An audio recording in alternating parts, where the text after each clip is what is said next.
ඉතින් ටෙක්සිවන් ඉතින් කියන තවත් අලුත් වීඩියෝකට යාළුවෝ ගම සාදරයෙන් පිළිගන්නවා. ඉතින් ඔයාලා දන්නවා ඉතින් මීට දවස් කීපයකට කලින් අපේ channel එකට subscribe කරලා 10000ක් සම්පූර්ණ වුණා. ඉතින් අපේ channel එකත් එක්ක එකතු වෙලා ඉන්න යාළුවෝ හැමෝටම ගොඩක් ස්තුතියි. ඉතින් අපේ channel එකත් එක්ක දිගටම එකතු වෙලා ඉන්න කියලා යාළුවෝ හැමෝගෙම ඉල්ලනවා. අද වීඩියෝ එකෙන් අපි කතා කරන්නේ බජට් ගේමින් බිල්ඩ් එකක් තමයි ගේන්න බලාපොරොත්තු වෙන්නේ. මෙතනදී අපි රුපියල් 80000ක වගේ බජට් එකකට තමයි මේ PC බිල්ඩ් එක කරන්නේ. සාමාන්‍යයෙන් මේ වගේ බජට් එකකට අපිට යන්න පුළුවන් ඔප්ෂන් දෙකක් තියෙනවා. පළවෙනි එක තමයි second hand parts දාලා බිල්ඩ් එක කරන එක. ඉතින් second hand parts දාලා බිල්ඩ් එක කරොත් නම් දැන් ඉන්නේ තියෙන ඕනම AAA title එක කිසිම අවුලක් නැතුව 1080p resolution එකත් එක්ක play කරන්න පුළුවන්. ගොඩක් වෙලාවට 60 fps වලට kit to gaming experience එක ඔයාලට ඒ වගේ බිල්ඩ් එකකට ගන්න පුළුවන්. ඉතින් දෙවෙනි ඔප්ෂන් එක තමයි brand new parts දාලා PC බිල්ඩ් එක කරන එක.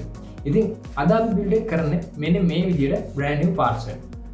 අපි මේ ඔප්ෂන් එක තෝරගත්තේ අපිට මේ බිල්ඩ් එක කරන් දීපු චහන් වලින් වැඩි heavy games play කරන්න නැහැ කියලා අපිත් එක කිව්වා හින්දා. හැබැයි heavy games play කරන්නේ නැති වුණාට අද අපි මේ බිල්ඩ් එක ඉවර කරලා දැන් තියෙන demanding AAA titles කීපයක්ම මේ PC එකේ run කරලා බලන්න. ඉතින් වීඩියෝ එක ඉවර වෙනකම් බැලුවොත් ඔයාලට මේ PC එකේ performance ගැන හොඳ idea එකක් ගන්න පුළුවන්. ඉතින් දැන් අපි බලමු අද අපි මේ කරන budget gaming PC build එකේ parts මොනවද කියලා.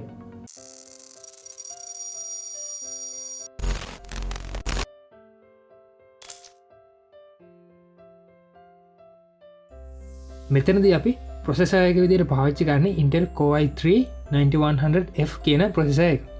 මෙතෙන්දී ඔයාලට පොඩි දෙයක් කියන්න. ඒ තමයි මේ ප්‍රොසෙසර් එක 9th gen i3 ප්‍රොසෙසර් එක. දැනට 10th gen i3 ප්‍රොසෙසර් ඇවිල්ලා තිබුණත් අපේ බජට් එකත් එක්ක 10th gen එකකට අපිට යන්න අමාරු වුණා.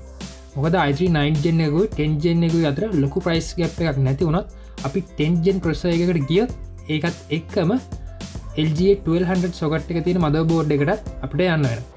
එතකොට එතන එකතු වෙන ගානත් එක බැලුවම අපේ බජට් එකට මේ බිල්ඩ් එක කරගන්න අමාරු වෙනවා. ඔන්න ඔය හේතු හින්දා තමයි අපි 9th gen processor එකකට ගියේ. හරි. ඉතින් මේ processor එකේ specs ගැන බැලුවොත් 4 cores 4 thread CPU එකක් තමයි මෙන්න මේ i3 9th gen processor එක. ඒ වගේම base clock එක 3.6 GHz වගේම මේකේ boost clock එක 4.2 GHz අපිට බලා ගන්න පුළුවන්. ඒ වගේම මේ processor එකේ TDP එක විදිහට hot 65ක් තමයි සඳහන් වෙන්නේ. මදබෝඩ් එක විදිහට අපි පාවිච්චි කරේ Gigabyte ලගේ entry level H310M කියන මදබෝඩ් එක. ඊට පස්සේ අපේ graphic card එක ගැන බැලුවොත් මෙතන තියෙනවා Gigabyte GT1030 2GB graphic card එක. GT1030 කියන්නේ ඇත්තටම heavy games වලට design කරපු graphic card එකක් නෝ නෙමෙයි. සාමාන්‍ය GTX 750 card එකේ performance වලට ටිකක් ආසන්න performance එකක් අපිට මෙන්න මේ graphic card එක ගන්න පුළුවන්. ඒ වගේම තමයි මේ graphic card එකේ 6 pin power connect එකක් අවශ්‍ය වෙන්නේ නැහැ. ඒක හින්දා ඉච්චර ලොකු පවර් සප්ලයි එකක් ඕන වෙන්නේ නැහැ. කොහොම වුණත් අපි මේ බිල්ඩ් එකේදී පාවිච්චි කළේ 6 pin කනෙක්ටර් එක තියෙන 500 watt power supply එකක්. මොකද පස්සේ graphic card එක upgrade කරන්න ඕන වුණොත් එතකොට ආපහු power supply එකක් අපිට මාරු කරන්න අවශ්‍ය වෙන්නේ නැහැ. ඒක හින්දා තමයි අපි 500 watt power supply එකක් මෙන්න මේ බිල්ඩ් එකේදී පාවිච්චි කරේ. මෙතනදී කියන්න ඕන වැදගත්ම දේ තමයි මේ GT1030 කාඩ් එකේ GDDR5 version එකක් වගේම GDDR4 version එකක් අපිට මාකට් එකේ බලා ගන්න පුළුවන්. ඉතින් අද අපි මේ බිල්ඩ් එකට අරන් තින්නේ මේකේ GDDR5 කියන version එක. ඉතින් ඔයාලා GT1030 කාඩ් එකක් ගන්න හිතාගෙන ඉන්නවනම් අනිවාර්යයෙන්ම GDDR5 version එක ගන්න. මොකද GDDR4 version එකට වඩා පොඩි ගාණක් තමයි මෙන්න මේ GDDR5 version එක price එකෙන් වැඩි වෙන්නේ. හැබැයි performance අතින් බැලුවොත් GDDR4 version එකට වඩා GDDR5 version එකේ performance වල ලොකු වැඩිවීමක් තියෙනවා. ඒක හින්දා GDDR5 version එක ගන්න කියලා තමයි මම ඔයාලට recommend කරන්නේ. ඒ වගේම ඒක ඔයාලට ගොඩක් ලාභදායකයි. storage device විදියට අපි WD Green 240GB SSD එකක් වගේම SATA 3 technology 7200 RPM වගේක් තියෙන 500GB mechanical hard disk එකකුත් මේ build එකේදී පාවිච්චි කරනවා. RAM එක විදියට 8GB single RAM stick එකක් තමයි අපි මෙතෙන්දී පාවිච්චි කරන්නේ. මෙතෙන්දී අපිට 4GB RAM දෙකක් dual channel mode එකකින් පාවිච්චි කළා නම් වැඩි performance එකක් ගන්න තිබුණත් පස්සේ තව 8GB RAM එකක් ගහලා dual channel කරගන්න පුළුවන් හින්දා දැනට අපි single 8GB RAM එකක් තමයි පාවිච්චි කරන්නේ. හරි. දැන් අපි බලමු කොහොමද මේ build එක කරේ කියලා.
ඉතින් මෙන්න මේ විදිහට තමයි අපේ බිල්ඩ් එක කරලා ඉවර වුණේ.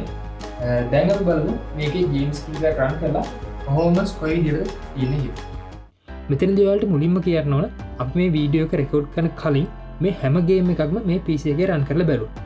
එහෙම රන් කරද්දී low, medium, high graphic setting වලින් වගේම resolution එක 1080p, 900p, 720p resolution තුනම යටතේ රන් කරලා බලුවා.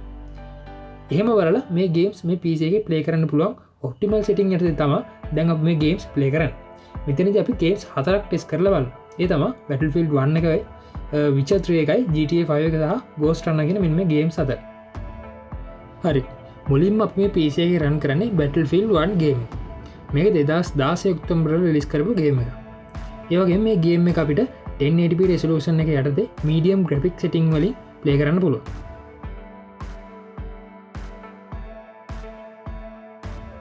ඔයාලට පේනවා අපි දැන් ඉන්නේ හුඟක් intensive area එකක. ඉතින් මේ area එකේදී හැම වෙලෙම වගේ අපිට 40+ fps rate එකක් තියාගන්න පුළුවන්.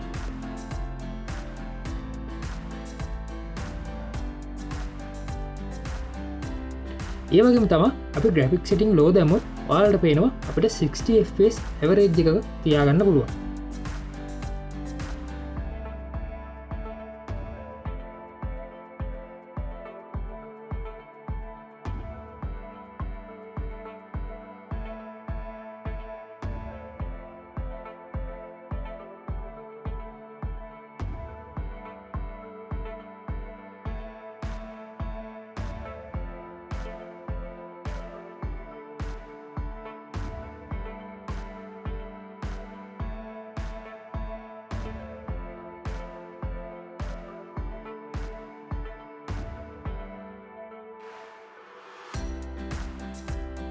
අපේ ඊළඟ ගේම් එක වෙන්නේ Witcher 3 එක.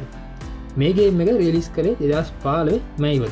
හැබැයි තාමත් මේක හුඟක් ඩිමාන්ඩින් ටයිටල් එක. හරි. මෙතෙන්දී අපි මුලින්ම resolution එක 1600 by 900 දාලා medium graphic setting වලින් ගේම් එක play කරලා බලමු. ඉතින් ඔයාලට පේනවා හුඟක් වෙලාවට FPS rate එක 30න් 15 drop වෙනවා.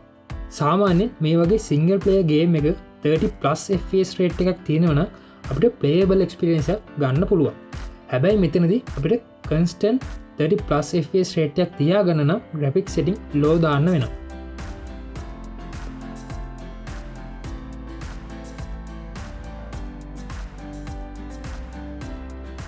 හරි. ඔයාලට පේනවා අපි දැන් low setting වලින් play කරන්නේ. ඒ වගේම ඔයාලට පේනවා අපිට මේ settings වලදී constant 30+ fps rate එකක් තියාගන්න පුළුවන් වෙලා තියෙනවා.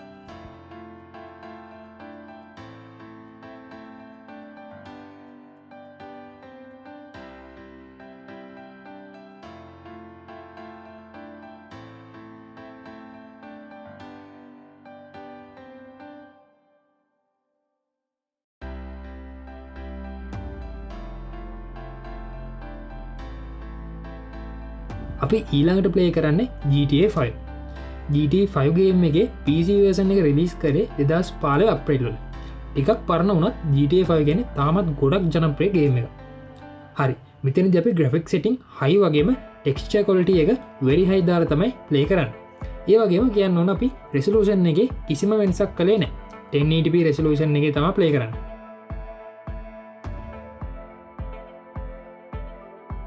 ඔයාලට පේනවා අපිට මේ graphic setting වලදී constant 60+ fps rate එකක් තියාගන්න පුළුවන්.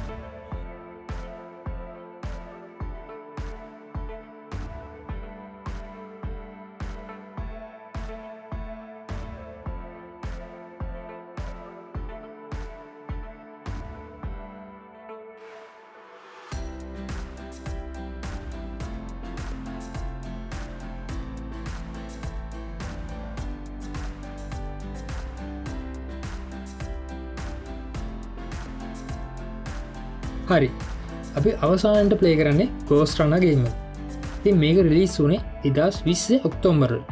මෙතෙන්දී අපි medium graphic setting වලින් තමයි මේ ගේම් එක ප්ලේ කරන්නේ. ඒත් එක්කම කියන්න ඕන මම medium preset එකේ settings කීපයක්ම customize කරලා තියෙනවා. ඉතින් ඒ setting ටික ඔයාලට මෙතන බලා ගන්න පුළුවන්. විශේෂයෙන්ම resolution scale එක මම 90% දාලා තමයි තියෙන්නේ. හරි.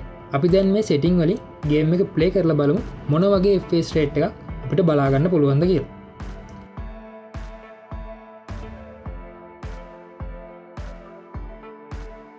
ඔයාලට පේනවා අපිට හුඟක් වෙලාවට 40+ FPS rate එකක් තියාගන්න පුළුවන්. හැබැයි මෙහෙම දෙයක් තියෙනවා. Ghost Runner කියන්නේ fast paced game. ඉතින් මෙන්න මේ වගේ ගේම් එකක් සාමාන්‍යයෙන් 60+ FPS rate එකක් එක ප්ලේ කරන්න ගොඩක් ලේසි. ඉතින් ඔයාලට 60+ FPS experience එකක් ඕන නම් low graphics setting පාවිච්චි කරන්න වෙනවා. හරි. ඉතින් ඔන්න ඔය විදිහට තමයි අපි මේ ගේම්ස් ටික ටෙස්ට් කරලා බැලුවේ. ඉතින් අන්තිමට කියන්න තියෙන්නේ සාමාන්‍යයෙන් හුඟක් AAA games medium හෝ low වගේ setting වලින් අපිට මේ PC එකේ run කරන්න පුළුවන්. ඉතින් මේ වගේ PC builds phone review tutorials එක දිගටම එකතු වෙලා ඉන්න පහළ තියෙන රතු පාට subscribe button එක අපේ channel එක subscribe කරන්න. ඒකම වීඩියෝ එකට like එකක් දාගෙන යන්න. තවත් කාට හරි යාළුවෙක් බලන්න share කරන්න. ඉතින් තවත් වීඩියෝ එකකින් හම්බෙමු. යාළුවෝ හැමෝටම සුබ දවසක්.